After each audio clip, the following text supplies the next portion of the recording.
And that is leadership. We're not trying to manage a system, we're trying to lead a human being who has real emotions and a life outside of this job with real pressures and real problems. Hey, I'm Dimitri, counsellor, coach, speaker, and leadership specialist. And for the past few years, I've had the privilege to help hundreds of schools, companies, clients, and leadership teams build systems that turn confusion into clarity and talk into measurable results. And today, I want to talk to you about something that almost every leader faces at some point in their career: a toxic team. I'm going to give you 3 specific conversations that can start transforming a toxic team without shouting, without fear, and without the need to micromanage. And these 3 conversations will shift you from conflict to clarity to commitment and then finally into action. So let's get into it.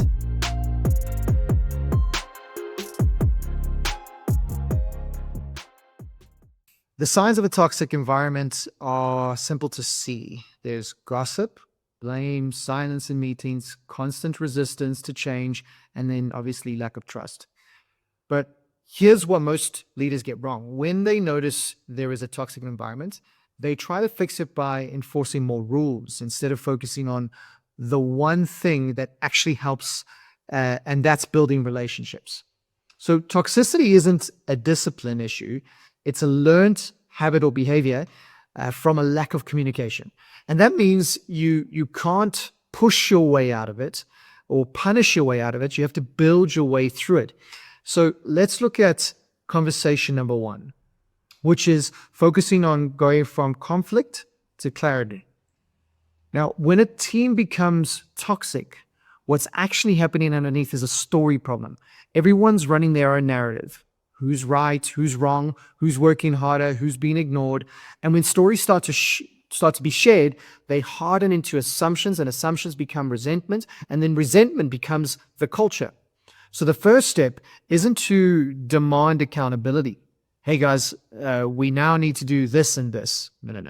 Because at that moment, what you have is a splintered reality, and therefore your goal is to rebuild a shared reality. And it starts with one sentence. Look, I think we're seeing the situation differently.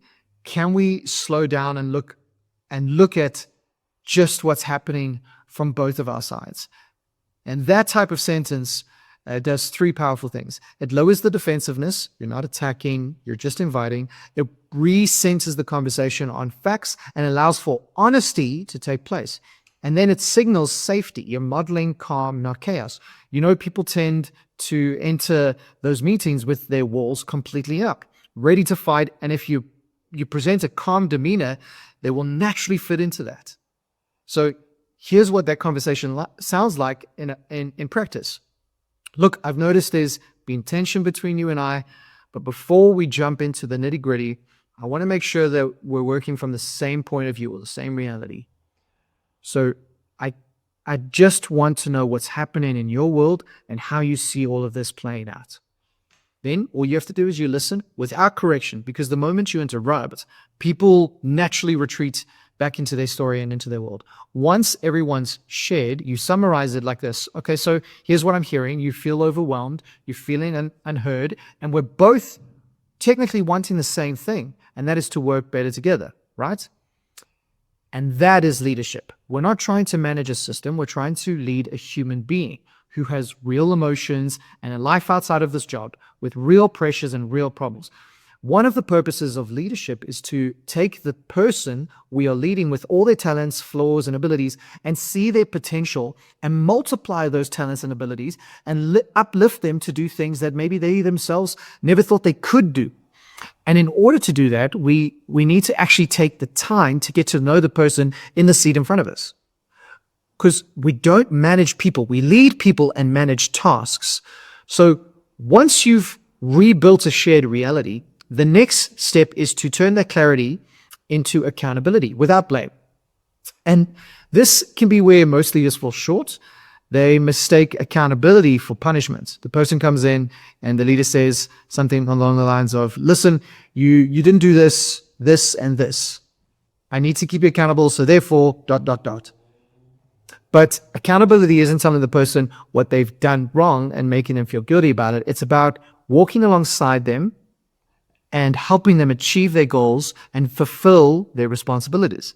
And it begins with a shift in language from, look, you caused this, to this is what happened. How do we fix it? And here's the framework. We need to acknowledge the issue together, which is, okay, this is the problem, ... Then the second thing is invite ownership. What part of this do we each own? And what can we do together to fix this? And then define the shared standard. What does effective communication look like between both of us going forward?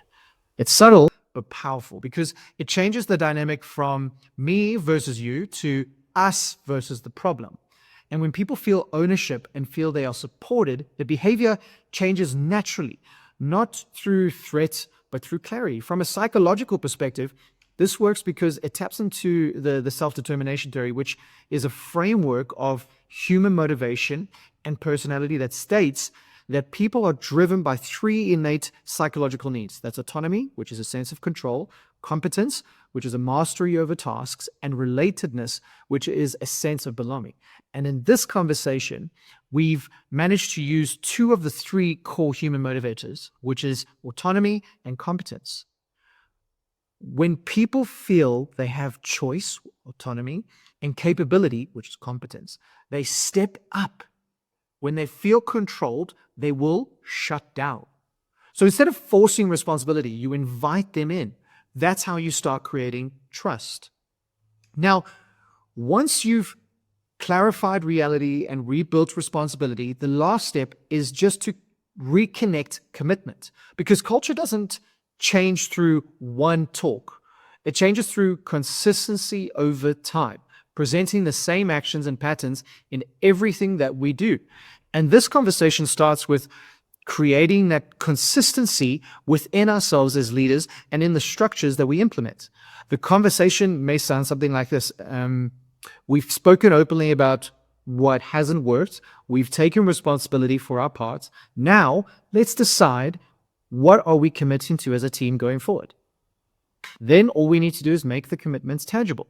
So it sounds like, okay, we are going to commit to weekly check-ins, not to police each other, but to stay aligned. We're going to commit addressing tension earlier, not after it explodes, right? We commit to giving feedback with permission, without not with judgments.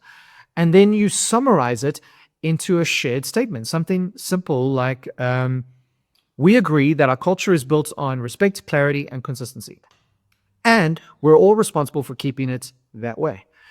That's not a policy. That's a psychological contract that is based around accountability, not just for your team, but for you as well.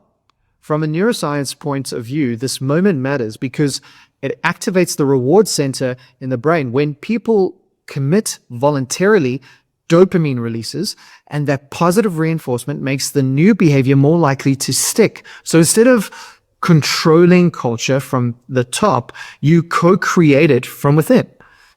I worked with a company that was struggling with this similar internal conflict. The admin staff blamed the operations department for delays, and the operations department blamed the admin staff for unrealistic expectations. It was tense. People were polite on the surface, but frustrated underneath, right? So we brought everyone into one room and we started with the reality conversation. Each group spoke uninterrupted, but by the end of the hour, they realized, okay, both sides wanted the same thing, better communication and less reactivity. Next, we moved to the responsibility conversation. They identified what each side could control. Clearer emails, defined responses, weekly 15-minute syncs. And then finally, we had the recommitment conversation. They agreed to a 30-day reset where they meet and talk about any issues that may have come up during the past month. No blame, just observations. 30 days later, their issue log dropped by 70%. The tension gone. Not because anyone was punished for not doing their job, but because everyone was heard, seen, and empowered. That psychology of culture shift is amazing. You don't fix behavior through fear, you fix it through clear communication and direction. So let's recap. The framework of the three conversations that cure a toxic team look like this. First one is the reality conversation, which turns conflict into clarity. The second is the responsibility conversation, which turns clarity into ownership, and the recommitment conversation, which turns ownership into sustained action. If you remember nothing else, remember this. Toxicity thrives in silence, but dies in relationship. When you create safe, meaningful conversations, people stop defending and start contributing. So if you're a leader dealing with tension, gossip, or burnout, you don't need to control harder. You need to communicate smarter. Leadership isn't about perfection. It's about creating an environment where honesty and accountability can coexist. Because healthy teams aren't perfect. They're transparent. If you found this useful, subscribe for more frameworks on practical psychology for leaders who build. See you in the next video.